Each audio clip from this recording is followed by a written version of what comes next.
I knew from the time I was a small kid that I wanted to be a race car driver. There's just been a lot of hard work to get there, and I had a lot of good groundwork. If we lost a race, we always had a game plan by 10 o'clock Monday morning. If everybody was going to go left, we had no problem going right. Way to go, guys! They're like, no, that was easy. You know, we have Robert Yates horsepower and a guy like Davey Allison. Sometimes it was. Guardrails are dangerous, and we ate them up. The phone was ringing, but nobody was home. He's all banged up. His eyes are about to explode. We want to win this championship, and that's why I'm here today. I'm looking up there, I'm like, is this really happening? Wow, you can't get much closer than this. There has never been a race team that had more highs and more lows than we had in 1992. We sure paid the price for it. We weren't in the hospital. We were tasting that champagne. It was my #1 best year ever, except for that final outcome. Davey Allison is in the crash. Davey Allison's attempt to win the Winston Cup has come to an end. Everything's fine. Championship hopes are over.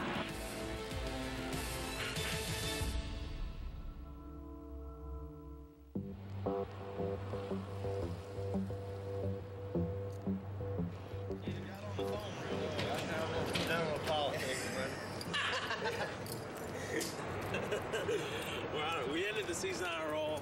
We want to change things now. You know, back then it was a lot smaller. So, you know, as a young kid and with a lot of energy and you know, the whole sport was like that right then. I mean, it was wide open.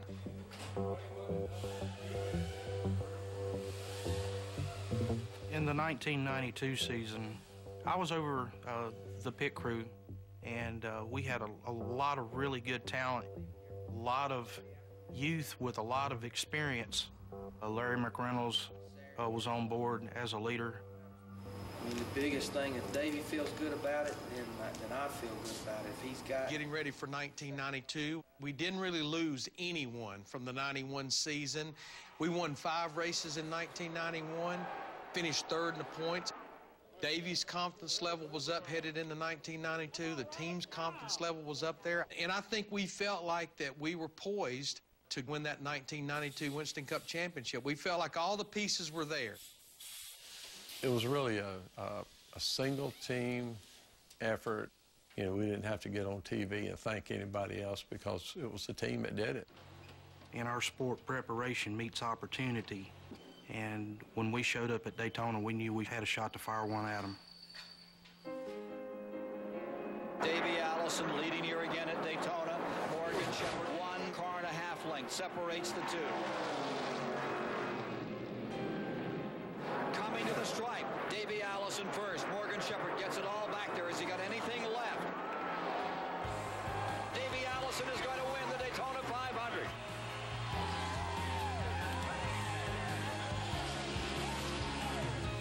I cannot believe it. Look at it.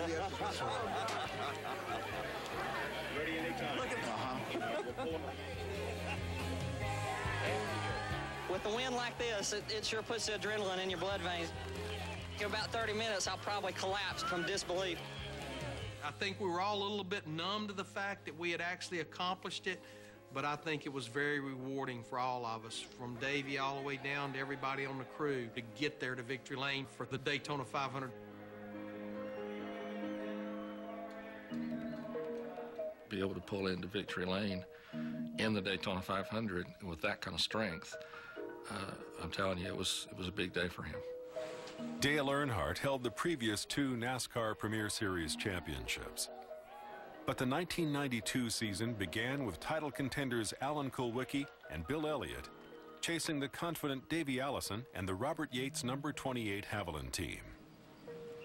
I would call it a nice cherry-picked group that everybody knew their job, worked as a team. There was never a situation that we couldn't really dig ourselves out of. But I think the biggest element that was in place was just Davey Allison. Young, scrawny kid, had great heart.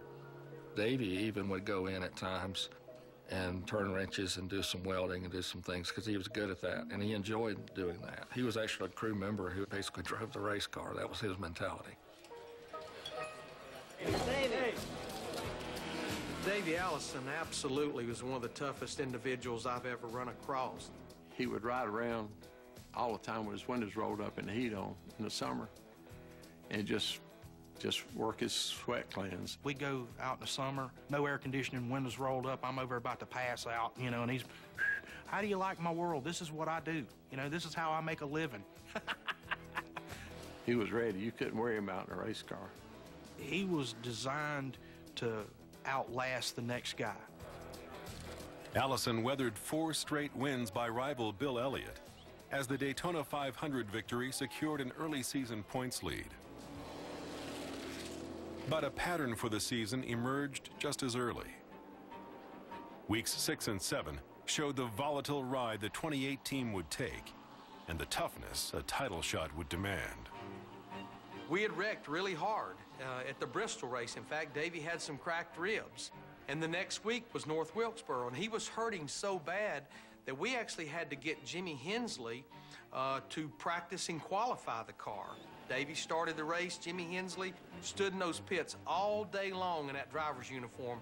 And 50, 75 laps in the race, I looked at Jimmy and I said, Jimmy, we appreciate everything you've done. I'm glad you're here, but I promise you he's not going to get out of that race car. He is in it until the checkered flag. Here's the checkered flag, and Davey Allison wins it.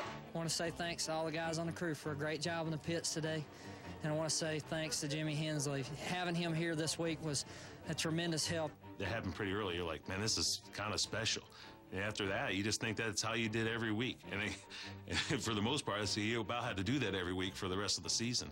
He played hurt quite a bit. This is a teens unit. Where's it hooked to? Right underneath his arm, right on the muscle. Right up here.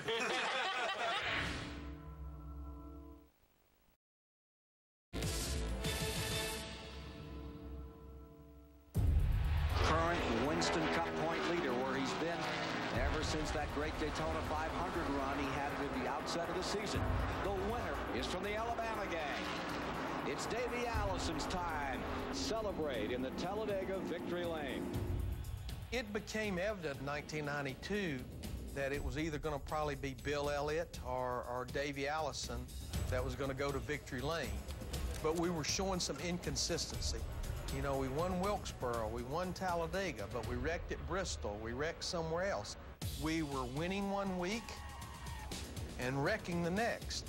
Davey Allison, the points leader, is in the wall coming off turn 2. Some heavy damage to the Hamlin board.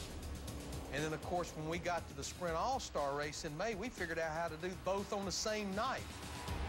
They came by to get the white flag, and Kyle Petty and Earnhardt were ahead of us. Up front, Earnhardt and Kyle Petty are separated now by only 2 car lengths. Davey Allison shuffled back a bit, but he's gaining. Kyle, he's up to Earnhardt's bumper.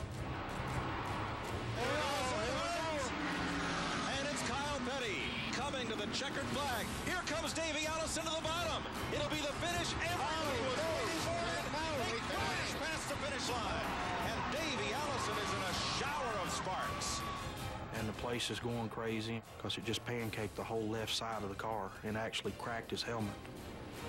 He won the race, but he sure paid the price for it. You know, to be honest with you, I really didn't think anything about Davey Allison. I'm not saying I didn't think anything about him, like, he'd be all right.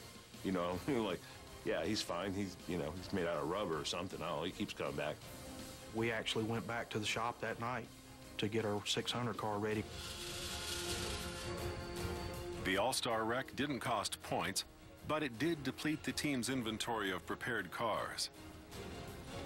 True to fashion, they clawed back to win at Michigan, but dropped to second in points after a vicious wreck at Pocono that bruised more than just their hopes for the 1992 Cup title. He's upside down. Into the guardrail, side over side, end over end, and Davey Allison has experienced a horrifying crash. You know, he's going to be okay. They're checking him over real good and fixing to fly him to the hospital. We're just, you know, our prayers are with him. Judy Allison, Davey's mom, met us in the hospital, and she said, guys, he looks a little funny. He's very swollen because of the G-forces. He was just, I mean, he was beat up. His face and head was swollen so bad, his ears looked like they were all the way back around the back of his head. His two red eyes is all you could see, just as red as you could paint them.